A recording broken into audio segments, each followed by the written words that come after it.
Hello. Did you miss me? Today, we are going to make some steak and potatoes. First things first, we are going to cut up some potatoes. For the recipe, you can use probably a good 4 to 6 potatoes, just depending on the size. I got some pretty big potatoes, so yeah, and then we're gonna peel them. Before we peel them, give them a nice good wash so all the dirt and stuff gets off them. Don't touch my hands. Alright, there we go. Now we're going to peel these nice, big, round potatoes. Very big, delicious, round, russet potatoes. The biggest, roundest potatoes in existence. Nah, we still need that one. If you come around any of these little spots here, just do your best to slice them off. I gotta be honest, I always like this little peeler that just goes like that. I hate the side peelers, because that just feels weird. It feels like I'm gonna hack off my hand. Especially if you're doing it like this, and then you're just like, ah, thumb! Gone. Thumb is gone. But if you do it with this thing, you just go, whoop, whoop. Don't have to worry about your fingers, because you can just do it like this. You can go up and down, or just push away, you know?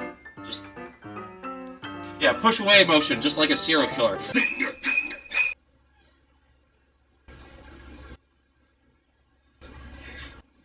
Next, this potato. You look really weird with that little dent in you. I don't look like Tyler One's head, honestly. Look at all these potatoes. Look at all these potatoes. Get off the skin. Peel them thinly and looking good, looking good. One last potato to peel. You know what's the nice thing about editing? When you're not watching me live stream, the process seems so much easier. Like, for example, I could just be like, I'm going to peel you. And then I'm just like, wha-bam!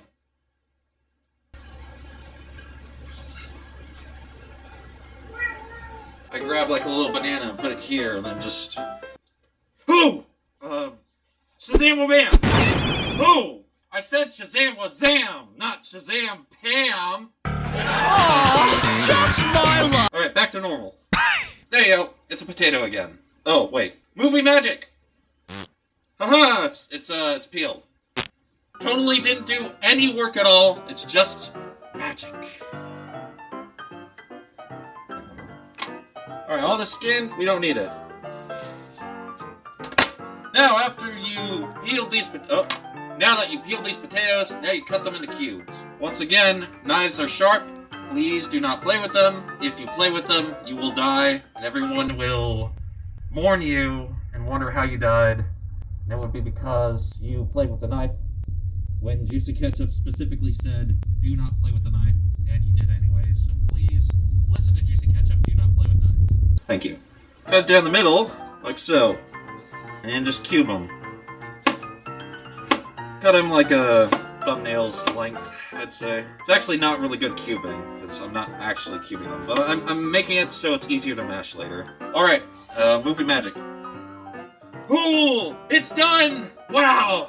I never knew cutting up potatoes would be so easy. I didn't have to do any work at all. Those potatoes look good. Can I have some? Yeah, you know what? Here you go. Good, delicious, starchy potatoes with no seasoning, right? That's what you want. Just specifically unseasoned, starchy potatoes. Here's our nice little pot that we're going to be putting the potatoes in. I hope I do not f*** this up, because somehow I feel like I will.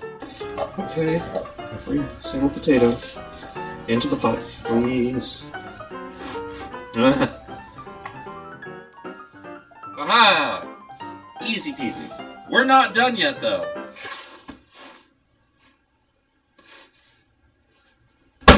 We're gonna make, not normal mashed potatoes, we're making garlic.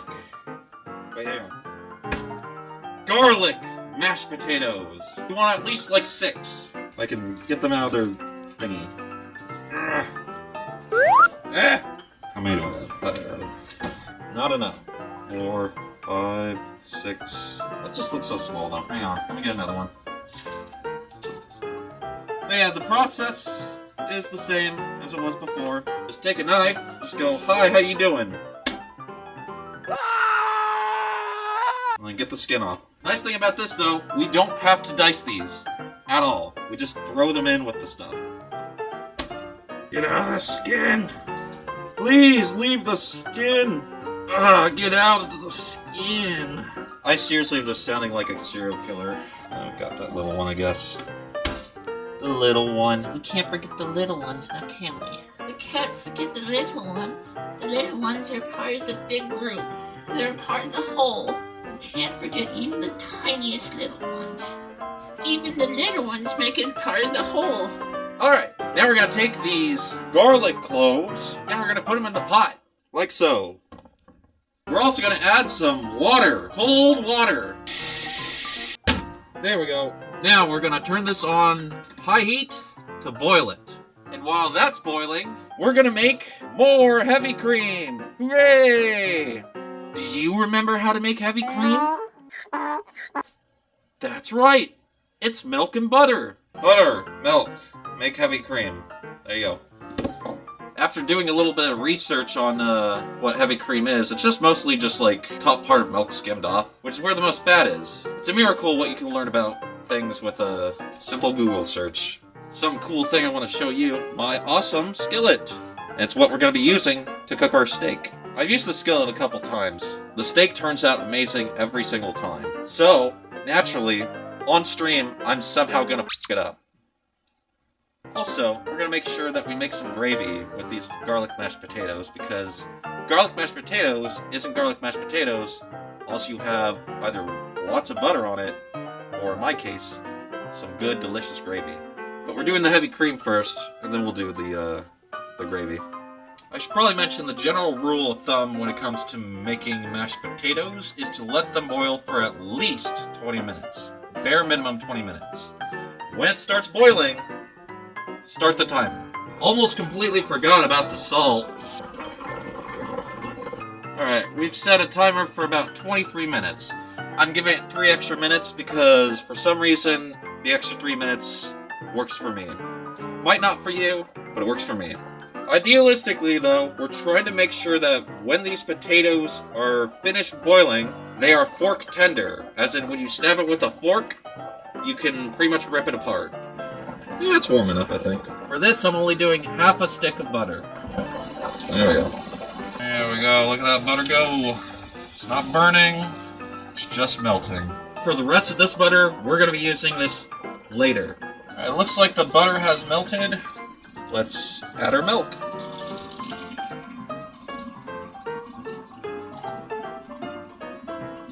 There we go.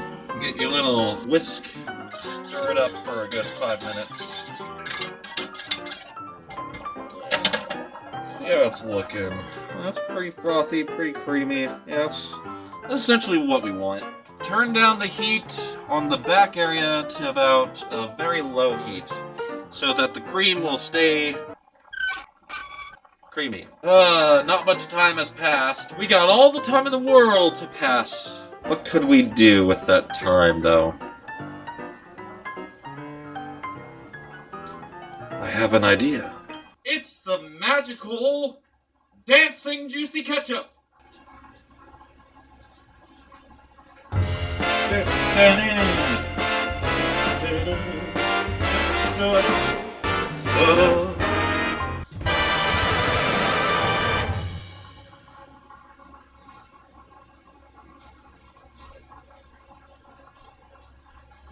I'm sorry, I don't own a top hat. We are going to need this to strain out as much water as we can. Let's season the steak. Here's our nice, juicy little steak here. Let's put some gloves on.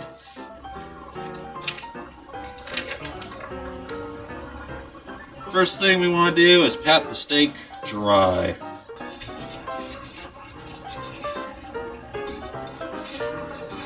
And now, we're going to season with some salt and some pepper. Since we're going to be searing the steak, it doesn't hurt to add just a little extra salt. because that salt's gonna burn off. Just don't over-salt it. You don't want a really salty steak. Good salt on some good ribeye. Pepper.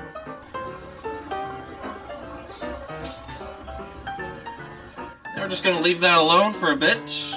Look at that. Only a minute left. Oh yeah, oh yeah. The potatoes are done. You can tell because when I stab one with a fork, I don't know if you can see that or not, but they're basically falling apart the moment I try to stab them. That's what you're looking for. We're gonna set this heat to about low. Oh, here's a fun bit right here. We're gonna strain the potatoes now. Here we go. Please don't kill me. Want very little to no water left in this thing. Now we're gonna add the potatoes back to the pot. Now here's what we're gonna do. We're gonna add our heavy cream, we're gonna add some pepper, and we're gonna add just a little bit of sour cream. Alright, first thing we're adding, heavy cream. Then we're adding a little bit of pepper. And I'd probably say about 2 tablespoons of sour cream. There you go. Now we're gonna mash them. We got our handy dandy masher. Hooray! Here we go.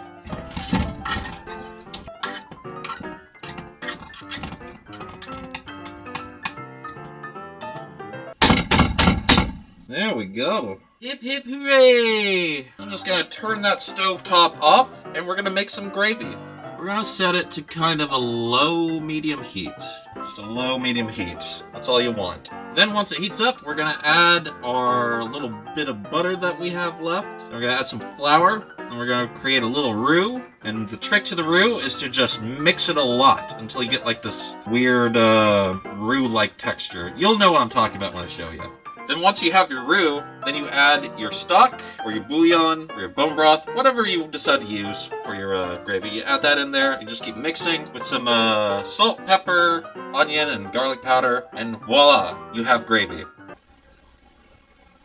Hello, I'm Juicy Ketchup, but that doesn't matter right now. What matters is the gravy. This will take a second to warm up. I have an idea, guys. It's Hades! He's my little baby boy. Look at all these spices, Hades. Don't you like them? I'm Juicy Ketchup. Alright, he had enough. Can I see the fish? I mean, sure, why not? This is Peregrine, or Perry as I like to call him. He doesn't do too much. Hey, Perry. He just kind of floats around. Alright, we're gonna make our gravy. Take your butter, toss it in. Once the butter's melted down, add some flour. And then, once the flour's been added, you mix a lot. Alright, let's see here. Yeah, that's essentially what you're going for when you're creating your roux. And after that, we're going to add a few things in here. We gotta be quick about this. We don't want this, like, accidentally burning or anything. Just keep it at a low heat. We're going to add some chicken. Bone broth. We're going to add some of this to the mixture. That should be good. Then we're going to add a smidgen of some this beef bouillon, just enough. We're gonna have some onion powder, garlic powder, some salt, pepper, then we mix this up a lot. That's looking pretty good. However though, it's kind of sticky, so we're gonna have to add a bit of water. If it turns out like this, and you're like, oh my god, I did it wrong, it's okay, just add water. There you go. You're essentially going for like this kind of liquidy, creamy sort of kind of gravy. If you want yours thicker, you can, but I like the creaminess. What's my favorite thing to cook? You're looking at it. Steak and mashed potatoes. Looks good. Now for the fun part. We're gonna set this on a medium heat. Kind of like that, you know? Just a little bit over medium. We're gonna wait for this cast iron to heat up. The process for making steak, I like making mine rare. So what we're gonna do is, when we put the steak in here, we're gonna leave it in here for about a minute, 2 minutes on each side. Then we're gonna temp it. We want to hit about 115 to 120 degrees, somewhere around there. Then after that, we're gonna wrap that steak up in tin foil, just leave it there for about 5 minutes so the juices can get absorbed. It's gonna be extra juicy. And then after that, we're gonna plate it all together, and we're going to enjoy. Alright guys, here's the best part, the fun part. Oh yeah, there we go. Alright, we're gonna set a timer for about minute 45. on one side, then minute 45 on the next. I want to make sure I have this timer because of my ADHD, I tend to forget things. Hello, I'm Juicy Ketchup, and I have ADHD. And for any of you that have ADHD as well, you might forget things just like me. Hello, I'm Juicy Ketchup. I have ADHD. I should probably get a plate ready. Ugh. Oh yeah. Almost ready. Flip. Go. Oh yeah, that's a pretty good steer. I like that. I like that. Put this top lid right on there for now. We also got our handy dandy thermometer. Thermometer, thermometer. When you have her, you have thermometer. One of my Stephen Blue's Clues. See how it turns on this side. Oh, that's good. Alright, so now what we're gonna do, we're not done yet. We're gonna, for about, I would say a good like 10 seconds on each side, press it down. We want the juices to stay in the steak. Press down these sides so they get an extra sear. And that way when you wrap it in tin foil and leave it alone for a few minutes, the juices won't seep out. It'll be extra juicy. Hello, I'm Juicy Ketchup. Let's see, you are at... Oh, yeah, it's done. Let me just get some tin foil. Doesn't matter that it's on the skillet still, because it's going to be off in just a sec anyways. Tin foil! Tin foil? Hey! Be tin foil. Do not be sticky. Just be normal tin foil. Sorry, this one's brand new tin foil, so it doesn't know that's tin foil yet. It's like a child. You gotta teach it how to be tin foil. There. Alright. Moving steak onto tin foil. Wrap this baby up. Wrap it up nice and tight. There you go. Leave it alone for about 5 minutes. We got a good temperature of about 120 degrees. Also, when you leave it alone like this, the heat's going to keep going up. So it's going to keep cooking a little bit. My mouth is watering. Hello. I'm Juicy Ketchup. And we're about to plate a very special dish. It's time, guys. Ooh, that's juicy. Look at all that juice that's still in there, huh?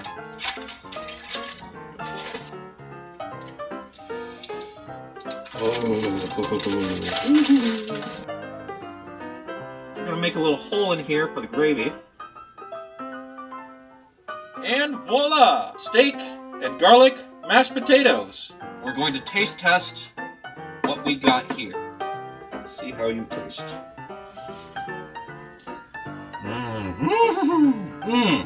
Oh my god, that's delicious. Oh! The flavor's still flowing in my mouth. This is probably the best gravy I've ever made in my life. Holy. Now I already know how this is gonna taste, because I make steak like at least like twice a week. Look at that meaty goodness and juiciness. Alright. Oh my god. That was good, dude. Oh my god. That turned out amazing. Before we end the stream, I have to do one more thing, because I promise from now on, this is what I have to do at the end of every stream. I do a taste test of everything I make, and then I add a little bit of ketchup. Oh! That's delightful. Potatoes, gravy, ketchup. Yeah, actually, that kind of adds a little bit. In conclusion, I would add ketchup to this stuff. Next week, I'm going to be making some smash burgers. Be sure to follow this channel if you haven't. I do more than just cooking. I play League of Legends and other video games. Thank you all for joining me. Drink some water, have some ketchup, and I will see you in the next stream. Goodbye!